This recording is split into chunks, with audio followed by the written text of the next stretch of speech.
Littlefield Technologies. This video is going to introduce you to the project for operations management. The project entails managing a company called Littlefield Technologies, and there's two scenarios that will be done as part of the project. So let me first give you an introduction to this company, and then I will introduce these scenarios as well. So this company produces electronics components, specifically digital satellite system receivers. Okay, and this is a make-to-order company, which means that it produces the product upon receiving a customer order.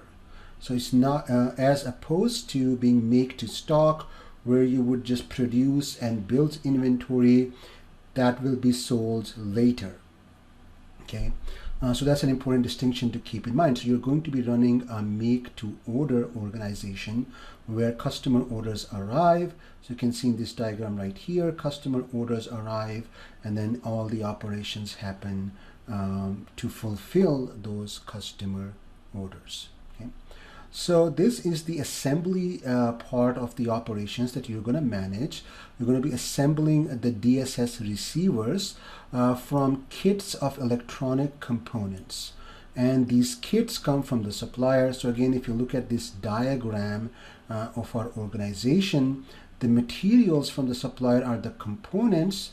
Once we receive customer orders, we pick the right components, and then we go into assembling the actual receivers.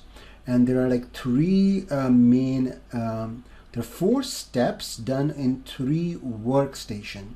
So workstation 1 is the board stuffing, which means you take a PCB board and you put the components on it. Okay, and this workstation can have multiple machines, and you get to pick how many machines you want here. This simulation might start with 1 or 2 machines. When it starts, you can check how many you have, and then you can purchase more machines here. Once the board stuffing is done, it moves on to step 2.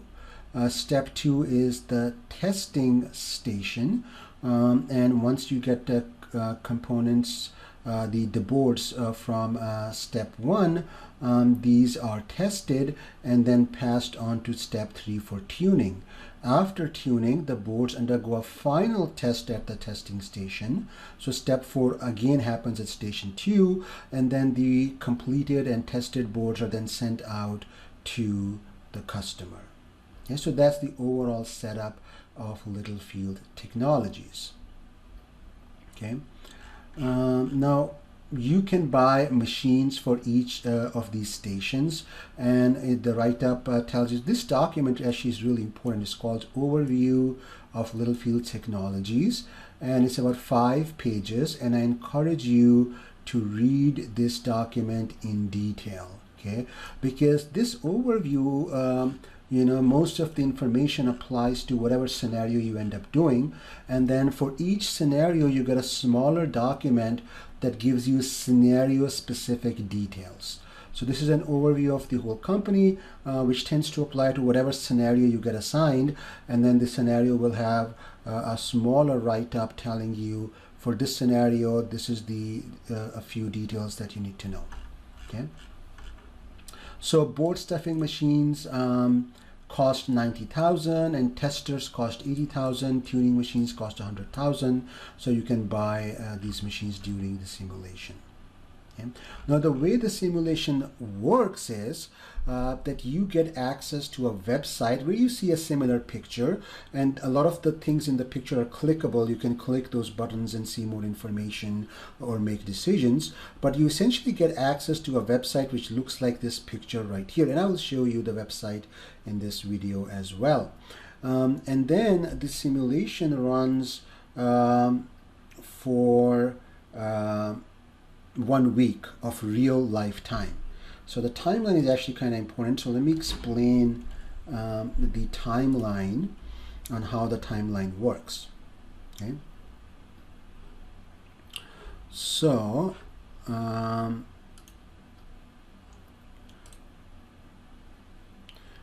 okay, let me see if I can draw here. Great. Okay, so the factory runs from day 0, okay, to day 268. Okay, so it's close to 9 months. So you can guess that this factory runs for 9 months. Why for 9 months? After 9 months, this product is no longer wanted. So you have to set up a new process for some new product. The life of this product is basically about 9 months, so 0 to 265 days. You take control of the factory at day 50. Okay, and you lose control at day 218. So if you notice, there's a 50-day interval before you start controlling the factory, and there's a 50-day interval the factory runs for after you lose control. Okay, so in these initial time periods, the factory essentially runs on autopilot. Okay, so it still processes customer orders, but it does so using whatever parameters have already been set, and then it runs on autopilot again. Okay, so when you lose control of the factory on day 218, you can decide how many machines to have, what all the parameters are. So you set up the parameters, and then it runs for 50 days. The reason this is done at the end is so that people don't just sell off all the machines and kind of shut down all the operations. You need to leave a running factory, although it's going to be it's going to shut down after 50 days, so you can kind of decide in what state to leave the factory given that it shuts down in 50 days. And after 268 days, the factory stops, everything stops. Okay, there's no more customer orders, this product is done with.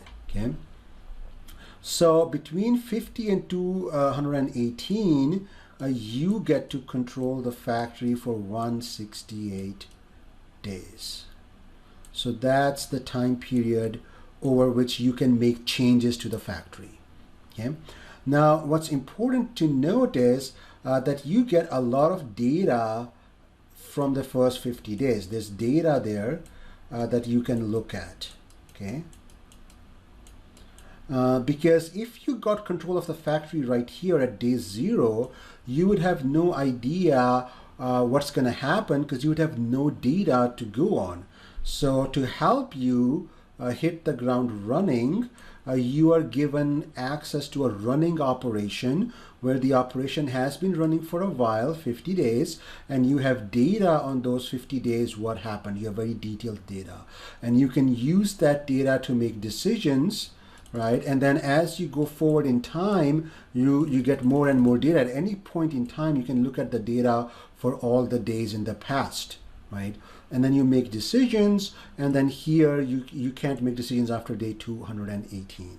Okay, so now what this is all these numbers are in simulation time, in the simulation time. Okay, that's not real life time. So how does it map to real life time? So one sim day, okay, one sim day equals 1 hour of real time.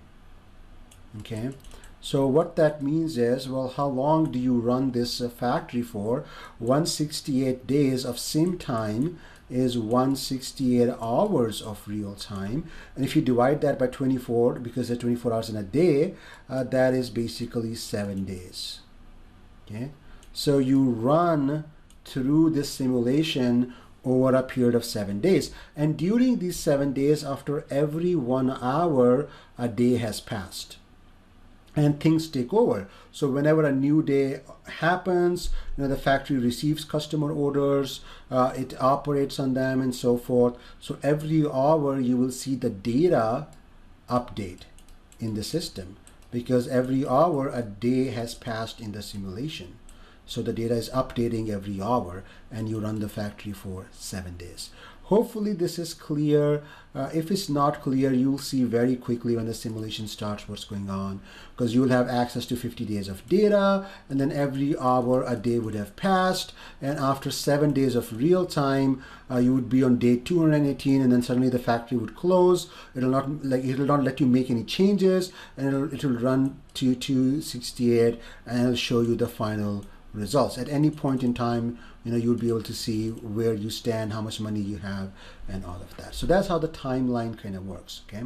And this is the same timeline for any scenario, okay? So if I assign you a scenario, that means a scenario runs for 7 days, right? And so you are going to run the factory for 7 days. Then once you do another scenario, let's say you have to do 2 scenarios, the second scenario will again be the same picture. You'll get the factory with 50 days of operations complete. You will control the factory for 168 simulation days, which is 7 real days, and then it will run for another 50 days, and then you'll have the final results. Okay, so that's how any scenario for Littlefield is going to run. Okay, now so what do we do in these scenarios? Okay, so what we have to do is we have to fulfill customer orders. Okay, so now depending on the contract you have, now some scenarios have only one customer contract and you don't get a choice on the contract, and so you basically just operate on the contract you're given. In some scenarios you get a choice of 3 contracts and you can pick which contract you want to do. What does the contract look like? A contract specifies a lead time, okay, and a maximum lead time. So if you're able to fulfill the customer order within the lead time, okay, the contract will pay you some amount. So for example, it might specify that this contract pays you $1,000 if you are able to ship out the product within 24 hours. Okay? And what happens if you cannot meet the 24-hour deadline for this contract? You'll still make some money as long as you ship it out before the maximum lead time deadline, which may be 72 hours. In this contract, it's 72 hours. Okay. What happens is after 24 hours are up, you start incurring a penalty, and the penalty goes up and up and up until you hit 72 hours, where the penalty at 72 hours is $1,000, so you make no money basically. So let's take an example. Let's say you take 30 hours to fulfill the customer order. So you're 6 hours over the lead time. Okay, so 30 minus 24, that's 6 hours extra, and that 6 hours extra you divide by the total extra hours you are allowed. That's 72 minus 24. That's how many extra hours you're allowed, and your penalty, the maximum penalty is 1,000. So if you use up 6 out of those hours, you use up that fraction of the penalty. So 6 divided by 48 times 1,000, your penalty will be $125, which you'll have to rebate to the customer. You'll return this money to the customer as a penalty, as a rebate for being over the quoted lead time. So how much money will you make on this order? Well, the customer was going to pay you 1,000, and then you rebate 125. So 1,000 minus 125, you will make only $875 on this order. Now you can see that what if you ship something at 72 hours, right? At 72 hours, you will get $1,000 rebate, and so you will make 1,000 minus 1,000, or exactly $0. If you ship something out after 72 hours, again, you don't get a negative. You don't earn negative money. It's not that you end up paying the customer. Anything shipped beyond 72 hours, the maximum lead time is going to earn $0.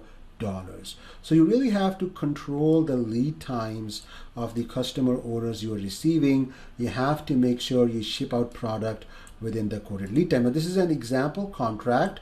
Once you're in the factory, you will be able to see the contracts available, and the contract will tell you the amount that is being paid, in this case $1,000, the quoted lead time and the maximum lead time. These three numbers will be given to you in the simulation for whichever contract there is.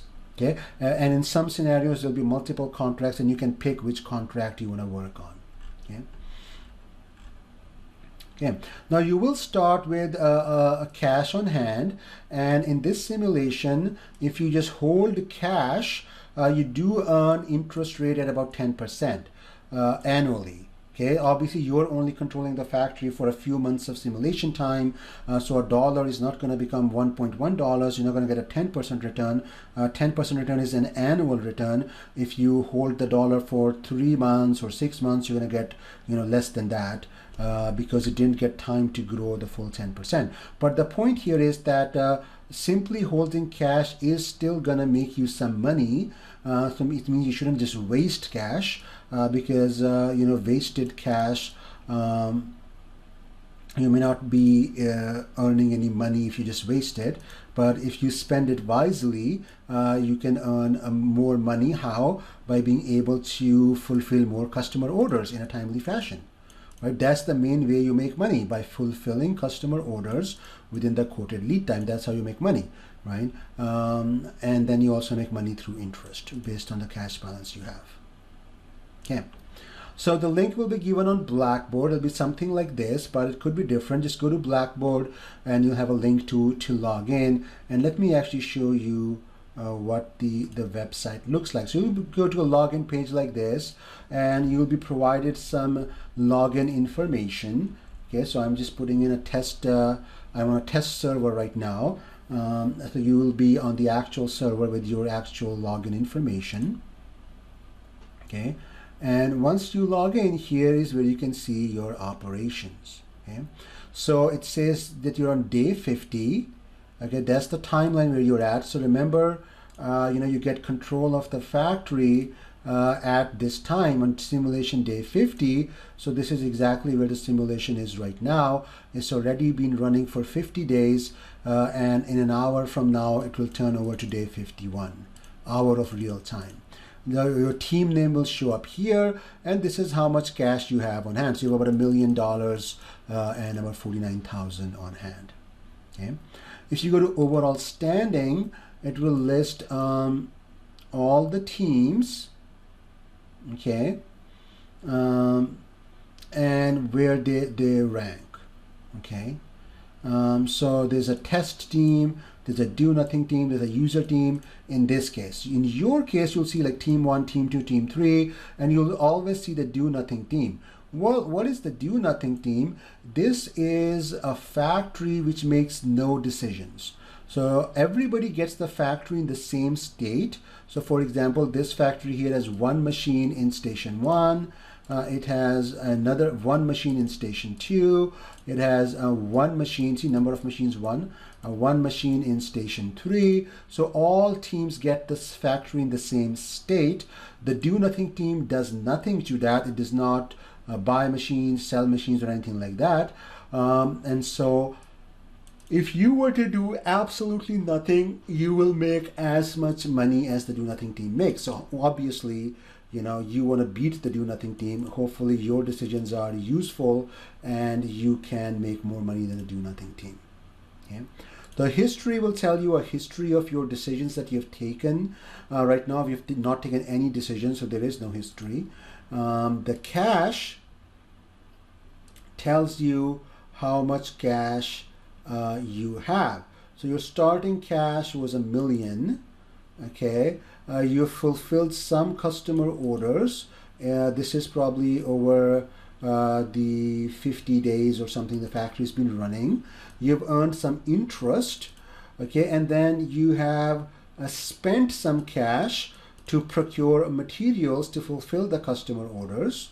Okay, so here this seems that we have made some money because we spent $73,000 on materials, but we sold product worth more, $109,000. So net we seem to be making money, and then interest is also helping us make money, and our cash balance is this much. You can plot your cash, and it will show you, how over the 50 days your cash has increased.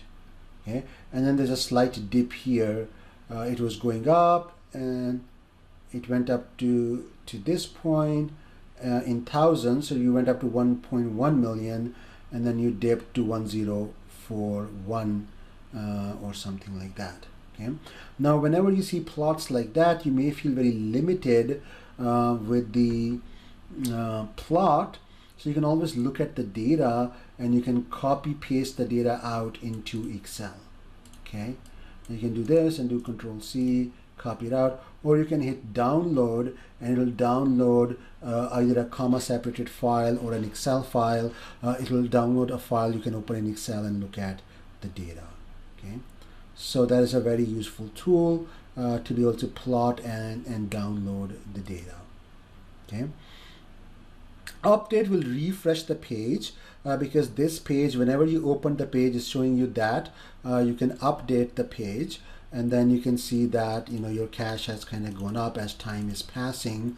You're earning more money. Okay. Let's look at customer orders. So this is saying that the maximum number of jobs you can have in this queue of customer order is 100. If this queue grows too long, you will not be able to accept further jobs from a customer. A number of kits in one job is 60. So each job or order is for 60 receivers. We make in batches of 60. Okay. The current contract is contract 1. What is this contract? The quoted lead time is 7 days. Maximum lead time, and this is obviously simulation days, not real days, which is 7 hours for real time, but 7 simulation days. Maximum lead time is 14 days, and the revenue per order is $750. Now, when you do your scenario, these things could be different, right? I change scenarios up. So this is just a test server. Do not look at the numbers in this video and think you're going to see the same numbers, but it'll tell you the details of your contract. Okay. Now here you have a choice. If I go to edit data, I have a choice. Now usually when I assign the first scenario, it's a more simpler scenario. You don't get a choice of contracts, but usually the second scenario in a regular in a operations management course that I use will give you this choice to switch between contracts. Okay, so you can select whichever contract you want and hit OK.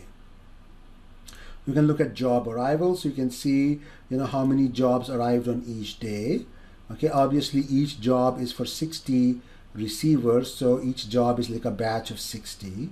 Okay, so if you have 2 jobs, that is you have to produce 120 receivers. You can again look at the data, okay, the actual arrivals of jobs, or you can also download this data. Okay. You can look at jobs which are waiting for kits. So if you run out of inventory here, then you'll have some jobs that are waiting for parts to arrive, and that would show up here. Okay, that's queued jobs. You can update this screen, and then you can close. Now this is your inventory. So if a scenario wants you to manage the inventory, that's done by clicking the materials buffer, and here you can see that you spend $10 per kit that you buy. The ordering cost is $1,000. So whenever you place an order with your supplier, you have a fixed cost of $1,000. Lead time is 4 days. If you order raw materials or the components, they arrive after 4 days. Currently your reorder point is 1440 kits, and currently your order quantity is 7,200 kits. Okay. And you know that an order is about to arrive. So we know that we have an inventory order which we already placed. Because this inventory management happens automatically once you set these parameters. The way it works is whenever you hit the reorder point, an order for order quantity is placed. So as your inventory falls and falls and falls, well, why is inventory falling? Because you're using the components to fulfill customer demand. So inventory will decrease. When your inventory hits the reorder point, you place an order for the order quantity, and after after 4 days of when you place the order, 7200 kits will arrive. Okay, now if you edit data, in this case you can change the reorder point, okay, because right now it's set to 24 batches of 60 kits, so that's 1440 kits. This will be 24 customer orders, 24 customer jobs. So you can increase that in multiples of 60. If you go to 25, right, it would go up, and I have to put in a password before I make a change. It will change the reorder point, and you can do update here to see you went up to 1500 kits of reorder point.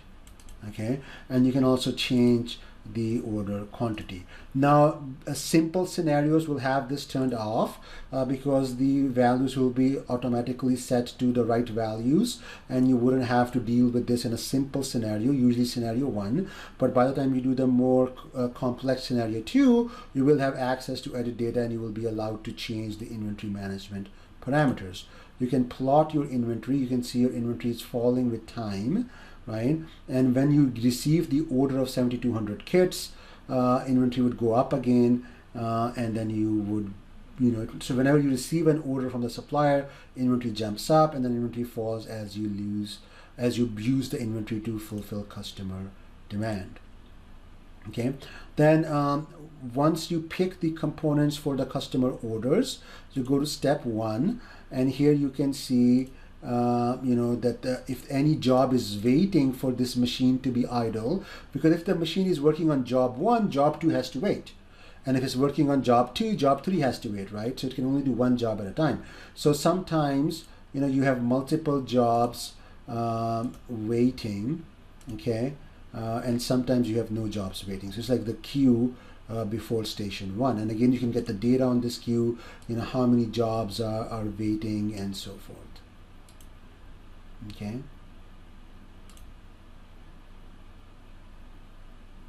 and again this is in kits. So a customer job, as if we produce in batches of 60, this is average number of kits queued for station 1. So if a job came in for 2 customer order, each customer order is for a batch of 60, so you'll have 120 kits that need to be processed. So you all have to remember each job you process is a multiple of 60. A customer could order a batch of 60 or 2 batches of 60 for a total of 120 and so forth. Okay. Then once this step is done, it passes the output here. You can see the queue for workstation 2, and you can see the queue for workstation 3. Okay, workstation 2 is interesting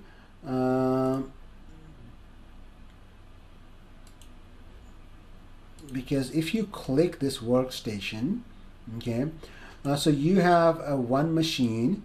It tells you the purchase price of a machine, but look at edit data. What you can also do, if you want to buy a machine, you just make this to 2. Okay, so you're saying I have one machine, I want 2 machines, so that's how you buy a machine. If you make this 2 and you hit OK, it'll say buy 1 machine. So it gives you a confirmation. Is that what you want to do? You say yes, you put in your password, and you have purchased a machine. Okay, so if we update, now we have 2 machines. Okay, let's say, how do we sell a machine? You go here, you go down to 1 machine. You can't go to 0. So if you go from 2 to 1, it'll say sell 1 machine. You say yes. Okay, and then you put in your password, and it will sell the machine. Okay, notice that your history would now have some commands that you've given. So the first command we gave was we changed the reorder point, then I bought a machine, then I sold a machine, which is kind of silly to buy and sell a machine in the same day, but I was just showing you how to do that.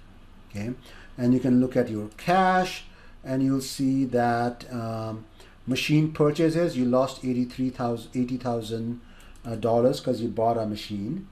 Okay, for $80,000, so that showed up here. Okay,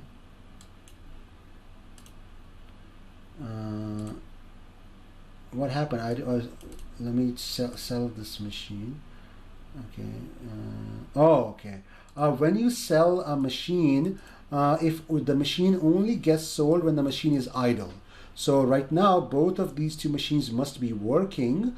So when the demand falls, or there's a lull in demand and a machine is idle, then that's when it gets sold. So I did give it the sell command, but it's going to be executed because the machine cannot be sold while it's working on a customer order. When it finishes that customer order, the machine will be sold. So now you see it's been sold. Okay, so now it's back to 1, just by doing update. And now if you go to see your cash, I have earned $10,000 from selling a machine, which I bought for $80,000, so I have net lost $70,000. Okay. So that's how you can buy and sell machine. A very important thing to look at could be the utilization of the machine, and that's like a number between 0 and 1. 1 means 100% utilization. Okay, and that can be an important statistics to look at. And then you can look at completed jobs, completed job count, how many jobs have you completed over time. Okay, you can plot lead times. So for each day, what was the lead time of the jobs, average lead time of the jobs you completed that day. So you can look at this to keep track of the lead times, and this is really key, revenues. So you can see your revenue is $750 for the most part, okay, but sometimes it is falling to 0, so you are having some problems with revenue at certain times. Again, you can download this data like any other data here. So you can see lots of data in the completed jobs area. You can see inventory data in the materials buffer. You can see customer job arrival data here, and then at each station you can buy or sell machines, look at utilization, and then each of these queues you can look at how big those queues are. There's a lot of data you can analyze to make decisions, and then obviously you take inventory decisions here, you choose the contract type here in the customer orders, and so forth. Okay, so that's how you can manage your factory and your goal is to maximize the cash you have. So at the end of the simulation, you want to have a lot of cash on hand. Obviously, when you buy a machine, your cash falls. So if you look at the ranking, you would have fallen behind the do nothing team because you bought a machine, and then we actually sold it just to show you, but let's say you had bought a machine, right? So that's fine. When you buy machines, you're going to fall behind, but then if these new machines can help you fill more customer orders and make more money, then you'll recoup that money and make money on top of that as well.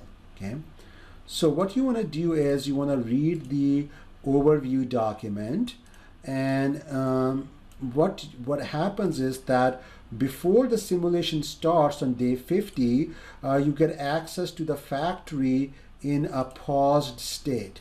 So on day 50, you get access to the factory when the time is not moving. Okay, before I unpause the factory, so you get a few days to prep. So once you get access to the factory in a paused state, you can look at all the data, you can click everywhere, you can make your plans, and then I tell you a time on which the simulation will start. At that time, I turn the simulation on and time starts rolling, and then you start moving along this trajectory from day 50 towards day 218. Okay. Now, after you've read the overview document, you also want to read the document corresponding to the scenario that you will be running. So here is a document for scenario 1, and again, I could assign a different scenario to you. You have to read the document for the scenario that is assigned to you, and that document gives you, it's usually a shorter document than the overview document. It gives you details about that particular scenario. Okay, and so read the overview, read the scenario document, and then go in and look at the data and make your plans. Okay, so hopefully this has given you an idea of this operations management simulation. Okay, and if you have further questions, you can ask me. Now, this is really important, the warning. I keep changing scenarios around. I use new scenarios. I customize the scenarios. So you are not likely to find information about the scenario I use. And there's no way you can figure out which scenario you've been assigned, whether it's a custom scenario, whether I'm using a new scenario, an old scenario, right? So you will not know what are the settings of the scenario that I've assigned to you. If you go online and search for Littlefield Technologies projects, you'll find people in other universities who have done something similar, but they would most likely have a very different scenario than what I assign. Okay, because I only use either recently created scenarios or custom scenarios. Okay, and so if you copy from some other source what to do, you're going to, one, end up with the wrong answer, and two, I will know you did that because I will know for my scenario you should be doing this, this, this, and for these other popular scenarios that have been around for a long time, you do X, Y, Z, but you did not do A, B, C that you were supposed to do. You did X, Y, Z, so obviously you got help from somewhere you were not supposed to get. So please do not try to find what to do online and then do that. What is the right thing to do can change drastically from scenario to scenario. So you really have to look at the data on the simulator and then look at the process and then try to apply what you're learning in operations management to this scenario and make the right call. Okay.